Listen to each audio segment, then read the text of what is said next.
Chapter 9. The morning sun beat down on Casa de Piven like a spotlight operator with a grudge, transforming Milo's cottage/storage closet/temporary home production office into the world's smallest steam room. A line of hopeful actors snaked around the building, each clutching sides from the golden path as if they were lifeboats in a sea of rejection. Their headshots gleamed in the sun like tiny billboards advertising dreams for sale. Milo peered out his window with a frown. The crowd looked off somehow, like someone had run his character descriptions through a funhouse mirror. They looked like they'd been cast by an algorithm that had been fed nothing but David Lynch films and community theatre headshots. One man was dressed as what appeared to be his interpretation of time itself, complete with working clock buttons and a sundial hat. "Poppy," he said, not taking his eyes off the lineup. "Are you sure these people are here to audition for the Golden Path?" "Yep. Why?" She popped her pea with practiced nonchalance, materializing at Milo's elbow, the scent of strawberry bubblegum preceding her. "Called the casting agency myself. These are your folks, boss." His frown deepened. "But they don't look anything like what we ordered." Poppy eyed him. "You were hoping for a side of fries?" "I was hoping for someone that looked Jack." She blinked. "Who's Jack?" Milo stared at her aghast. "The lead in the Golden Path." "Right, I forgot." She popped a bubble. "Shall we begin?" She didn't give him much choice. Just walked over to the door, opened it up and ushered the first actor inside. "Peter Thorne, auditioning for the role of..." She stopped, as though searching for the name. "Jack," Milo said through clenched teeth. "I was just about to say that," Poppy said, her voice flatter than the dialogue in a Michael Bay film. Milo stared at Peter Thorne. Jack, protagonist of The Golden Path, was supposed to be a 35-year-old historian grappling with an existential crisis due to the sudden ability he developed to witness pivotal moments in history. Peter Thorne, on the other hand, looked like he'd been around since Vilma Banky lost her job to the talkies. "Mr. Thorne," Milo said, trying to keep the confusion out of his voice. "Could you please tell me what drew you to the role of Jack?" Peter's eyes brightened with the fervour of a man who had been waiting decades for this very moment, and perhaps he had. "Well, you see, young man, I've always felt like I had two warring personalities within my soul." "Is that so?" Milo asked. Then wished he hadn't asked, because Peter launched into a monologue. "It was 1953, somewhere outside Barstow. I met this drifter. Guy had a face like a rusted-out pickup. Battered, dented, and still somehow running. We shared a bottle of something that might have been whiskey or maybe even paint thinner, hard to tell. He looked me dead in the eyes and said, 'Kid, you gotta know when to fold your map.'" Milo blinked. "Fold your map?" "Because sometimes," he told me, "the road you're looking for isn't even on it."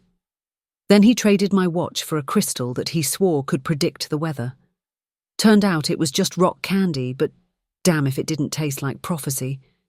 The jukebox won it from a travelling circus that was going electric. The dog? Last I heard, he was running a successful chain of food trucks in Portland. Or maybe that was the drifter. The memories get a bit fuzzy after the paint thinner, but I swear to you, Milo, for 10 whole minutes I understood the universe. "And what does that have to do with the Golden Path?" "Figured Jack was on a similar journey." Milo looked over at Poppy. She shrugged, blew a bubble. "Next."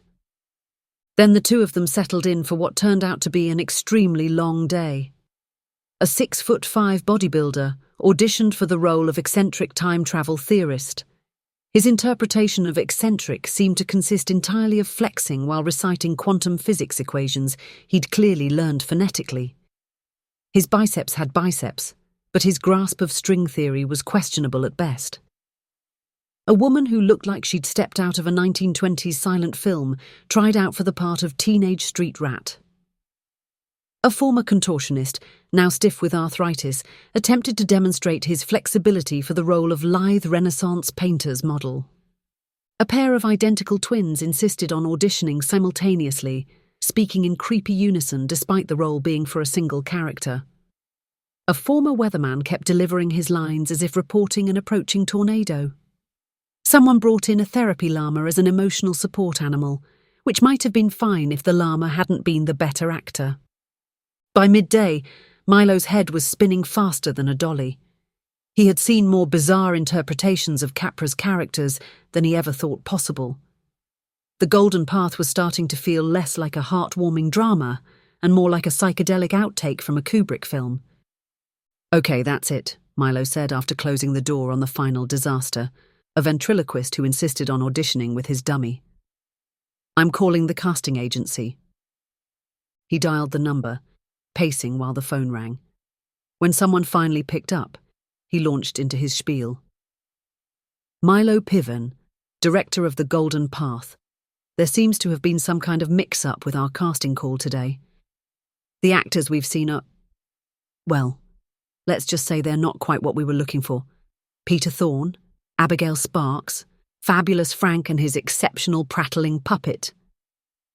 There was a long pause on the other end of the line, followed by a muttered, "Oh, shit." "I'm sorry," Milo said. "I said, oh, shit." That's what Milo thought. "Mr. Piven, I am so sorry, but there was a mix-up with the listings. We accidentally sent your actors to another production and vice versa." "Vice versa?" Milo echoed. "What other production?" Another pause. Geriatric Fight Club, the musical." "Right, of course." Milo squeezed his eyes tight, trying to ward off the building migraine. Why wouldn't someone be casting a Geriatric Fight Club musical the same day as his movie about a historian lost in time? The first rule was probably, remember to take your medication before throwing punches. "I'm very sorry," said the voice. "I'll reschedule the correct actors for tomorrow." Milo hung up, then turned to Poppy, who was idly flipping through headshots. She selected one and held it up. "What do you think about him?" The actor was in his 40s. Scar on his forehead, eyes like flint. Still too old for Jack. Poppy snapped her gum and grinned. Maybe for him, but not for me. Milo raised his brows. "You're picking out a date?" "Sure, why not? Better than letting the day go to waste." Milo sighed and dropped into his chair, resting his forehead against his desk. "I think we're done for the day. We'll pick up tomorrow when—" A knock at the door interrupted him. Again. Milo sighed and raised his head. "If that's another octogenarian wanting to play a teenager, I'm going to—" But it wasn't an actor. It was his favourite barista, holding a cardboard tray of coffee cups. "Hey guys," Ava said with a smile. "Figured you could use a little caffeine to recharge before the next round of auditions. I hear you're still looking to cast Sarah." Thanks, Ava," Milo said, "but we're done for the day." "Oh, I know," she said, setting down the coffee, "but I'm the next round." She plucked a headshot out from under her arm and passed it to him. "You're an actor?" Milo asked, surprise colouring his voice. Poppy snorted. "Isn't everybody?" Ava's cheeks flushed slightly, in a way that clashed magnificently with her hair. "I've done some community theatre, and I was in that hemorrhoid commercial where—" "Let me guess," Poppy said. "You played the hemorrhoid." "What can I say?" Ava said, shrugging. "It was a union gig." Despite his exhaustion, Milo smiled. "You know what? Why not? We've seen everything else today. Might as well end on a high note." He handed her the sides. "Sarah is the lead female character. She's a brilliant physicist who specializes in quantum physics and thinks the protagonist is losing his mind when he claims to be witnessing historical events firsthand," Ava finished. Milo looked at her with surprise.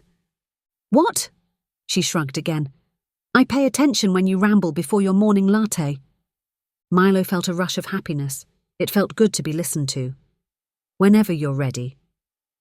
Ava cleared her throat, her face taking on a dreamy look. "You know the funny thing about quantum physics?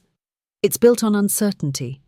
Particles that shouldn't be there, energy we can't explain, phenomena that laugh in the face of everything we think we know. I've spent years running numbers, chasing equations, trying to pin down the truth like it's some butterfly I can catch in a jar. But maybe, just maybe, some things don't want to be caught. You say you're seeing history unfold, Jack? That time isn't linear for you? I should call you a fool. I want to call you a fool. But what if you're not?